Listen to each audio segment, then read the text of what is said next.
안녕하세요, 민티저입니다. 얼마 전에 인텔이 아크 GPU 드라이버 업데이트를 했는데요. 다이렉트X 11 성능이 최대 19%까지 올랐다는 그런 발표를 했습니다. 저도 사실 인텔 그래픽카드를 엄청 응원하고 있는 사람 중에 한 명이라 너무 궁금해서 이 A770을 하나 샀습니다.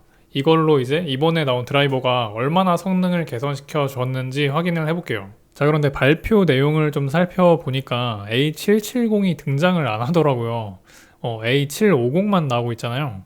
제가 좀 자세히 봤어야 됐는데 A770보다는 A750에서 성능 향상이 더 컸나봐요. 일단 발표 영상을 잠깐 보면서 설명을 해드리면은 다이렉트X 11 기반의 게임에서 최대 약 19%의 성능 향상이 있었다는 부분이 가장 이제 비중 있게 나왔는데요. 하위 1% 프레임도 비슷하게 20% 정도 상승을 했다고 합니다. 그런데 재밌는 부분은 코어 i5에서의 프레임 상승폭이 코어 i9에서보다 더 높았다고 합니다. So you're not going to see as much benefit on Core i9 with the new driver, and this chart says that, right? It says that with the new driver on Core i5, you get 19% performance improvement, but on Core i9, you get 12%, and that's a little bit hard to understand.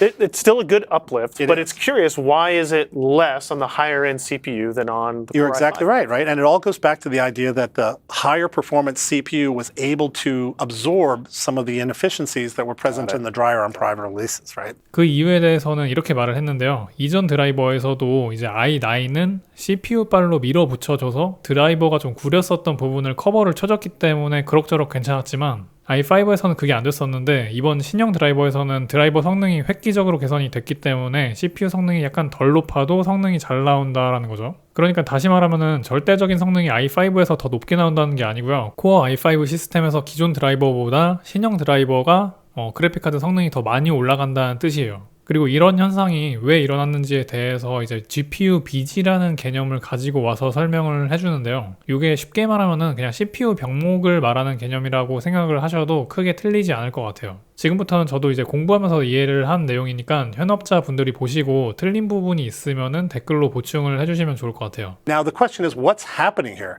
So I want to go to that next click down and explain what you see, okay? This is a view of how the render pipeline works on a game. First, the CPU does stuff. And in this blue section, the CPU has game logic that's doing things like physics, it's doing, AI for the characters, it's managing resources. But once the game has sort of updated its game state, look at the mouse and the keyboard and all that stuff, then it does what's called render.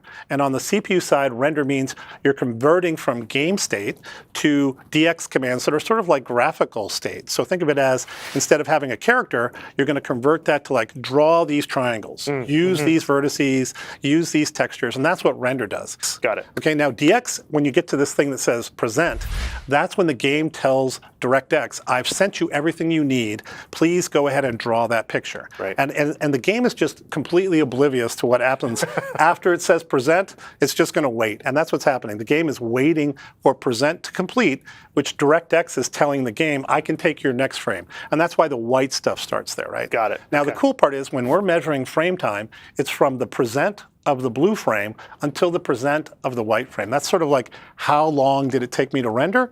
And we just do that over and over and over, and that's the way we do graphics performance measurement today. Yeah. Okay, but there's more going on here, Ryan. It seems like it. We've only got the CPU highlighted. I bet something happens on the GPU. Exactly. Too, right? So now in this middle layer, that's the GPU. All right. So once you call present, the driver starts getting involved. DirectX starts getting involved and takes those DirectX commands and converts it to a language that our GPU can execute natively. So think of that. We call that kind of a command list or command buffer, and it's like micro instructions that our GPU can process. Right. And then the GPU kicks off and it starts doing what's called a GPU render, and it's doing the mathematics to generate pixels. Okay, and at the end of the day, when the pixels are all done, it's called the duration of GPU render, and that's what I call GPU busy. Once it's done drawing the picture, we're going to do what's called flipping, and we're going to scan that onto the display. So this is the magic behind the curtain of how a game works, how graphics works.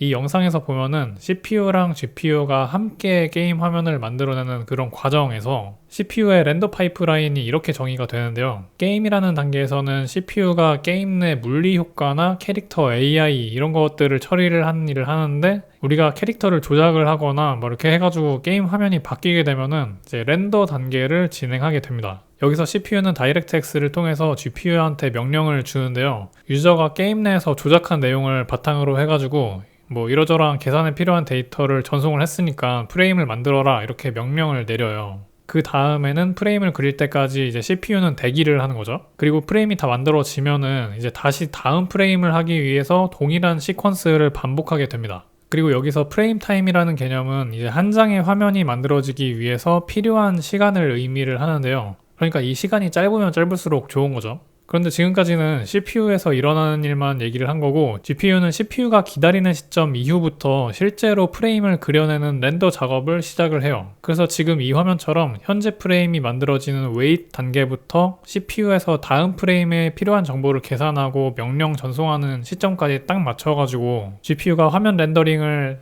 정확하게 해주게 된다면은 이제 시간 지연 손실 없이 프레임이 딱딱 만들어질 수가 있으니까 CPU랑 GPU랑 매칭이 완벽하게 됐다고 볼 수가 있는 거죠. 그런데 예전 드라이버에서는 이런 상태가 안 돼가지고 프레임 타임이 이렇게 막 출렁출렁 했었대요.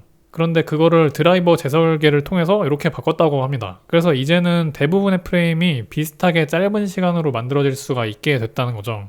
아마 이 그래프는 뭐 단일 게임 하나만 가지고 와서 설명을 한 걸 텐데, 이렇게 보시면은 일정하게 약 5ms에 한 장씩 프레임이 만들어집니다. 그리고 CPU 병목이다 라고 말하는 상태가 아마 뭐 이런 상태겠죠? CPU가 일하는 시간이 길어가지고 GPU는 막 팽팽 놀다가 프레임 한 장 띡 만들고, 그 다음에 또 다음 프레임 띡 만들고, 그래서 이렇게 사이사이에 비는 시간이 생기니까 GPU 사용률이 낮게 나오는 거죠. 그리고 인텔에서는 이렇게 GPU가 일하는 시간을 GPU 비지라고 부르는 것 같아요. 그리고 이번 발표에서 인텔 프레젠트몬 베타라는 어플리케이션도 공개를 했더라고요.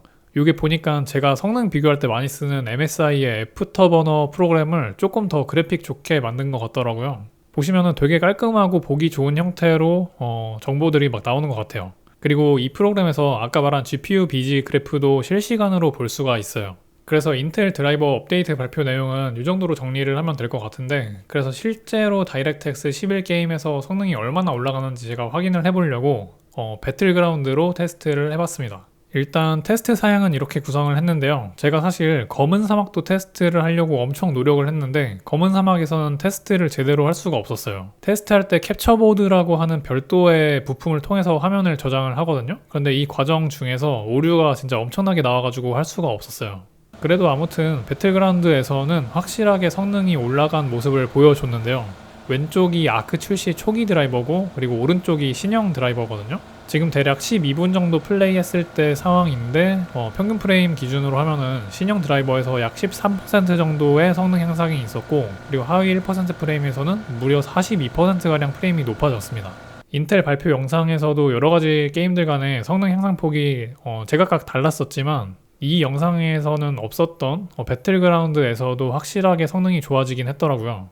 확실히 그래픽카드 작동 클럭이라든지 아니면 로드율 부분이 초기 드라이버에서는 보시면은 막 요동을 치고 있는데, 최신 드라이버에서는 안정적으로 2.4GHz의 이제 사용률도 97% 이상으로 쭉 찍어주고 있습니다. 그리고 궁금해서 혹시 다이렉트X 11 말고 12 기반의 게임에서는 아예 바뀐 게 없을까 해서 몇 개를 더 해봤는데요. 포르자 호라이즌 5에서는 뭐 이 정도면은 그냥 똑같다고 보는 게 맞긴 한데 한 2.5% 정도 올라가긴 했더라고요. 평균 83프레임에서 평균 85프레임으로 2프레임 올라갔고요. 그리고 사이버펑크에서도 또 비슷하게 초기 드라이버에서는 78프레임 정도 하던 게 80프레임으로 올라갔습니다. 다이렉트X 12에서는 거의 이 정도가 아크 A770의 한계 성능인가봐요. 그런데 사실 우리한테 중요한 거는 그래서 가성비가 있냐 이거겠죠. 그래서 RTX 4060이랑 비교를 해봤습니다. 제가 오늘 가져온 A770은 아까 말씀드린 것처럼 리미티드 에디션인데요. 가격은 사실 요 A770이 더 비싸요. 지금 RTX 4060은 제일 싼 게 41만원 정도 하거든요. 그런데 A770은 46만원 정도 합니다. 사이버펑크에서는 놀랍게도 비슷한 성능을 내더라고요.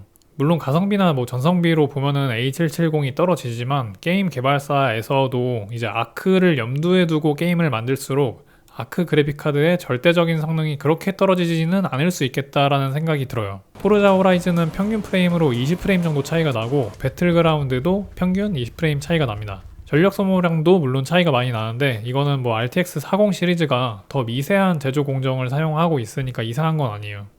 아마도 다음 세대 아크 그래픽카드에서 개선이 되지 않을까 싶어요. 개인적으로 인텔 아크 그래픽카드에도 기대를 많이 하고 있는데요. 아직은 1세대 제품이기 때문에 당장 뭐 지포스나 라데온이랑 1대1로 경쟁은 안 될 수도 있지만 몇 년 앞을 보면서 꾸준하게 해줬으면 좋겠습니다. 그래서 오늘의 결론은 이러다가 접는 건 아니겠지?